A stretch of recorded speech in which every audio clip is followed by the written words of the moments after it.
મારું નામ Kailasbhai Vyas, Tirupati park 7B, ward number 6।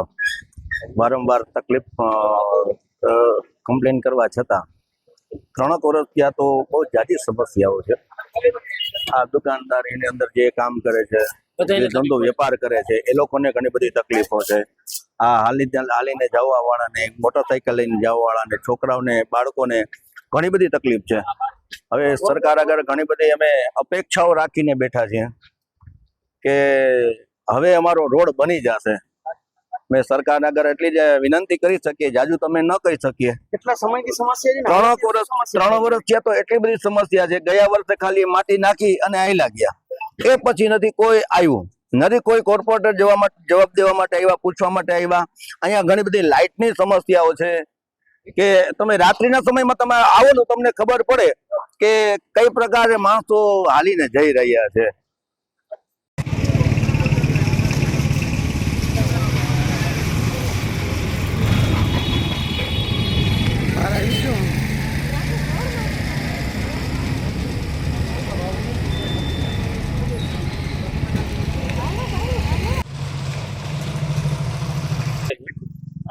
તમારા નામ શું છે?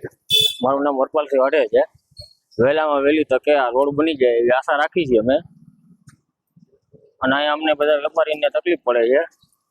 શું અત્યારે સમસ્યા સર્જાણી છે? સમસ્યા બસ જો તમે બતાવી દો, સમસ્યા તમારી નજરની સામે છે। વહેલામાં વહેલી તકે રોડ થઈ જાય એવી આશા રાખી।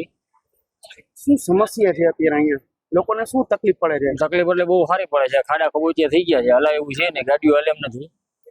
પેચવર્ક અથવા તો કંઈક માટી નાખી હતી, 2-2.5 વર્ષથી આવીને આવી તકલીફ પડે છે। આ 3જું વર્ષ છે, તો વહેલા વહેલી તકે રોડ બને એવી આશા છે અમને।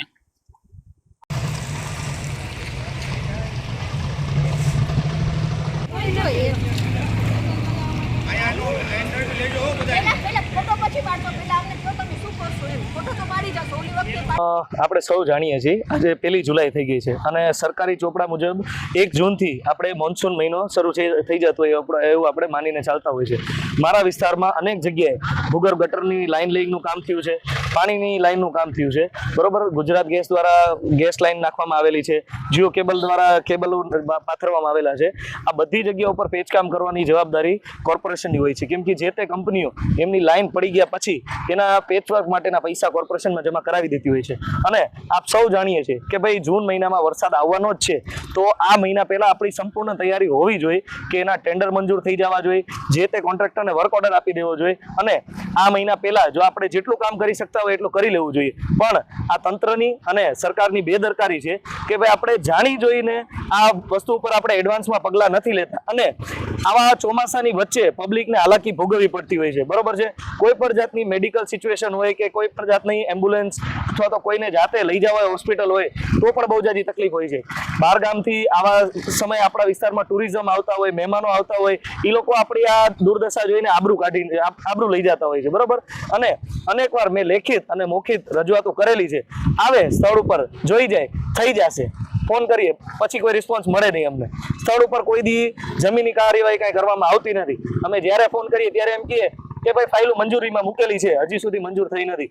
અત્યારે ચોમાસામાં ગ્રીટ મોરમની અમને દર વર્ષે કામગીરી માટે ગ્રાન્ટ મળતી હોય છે, બરોબર।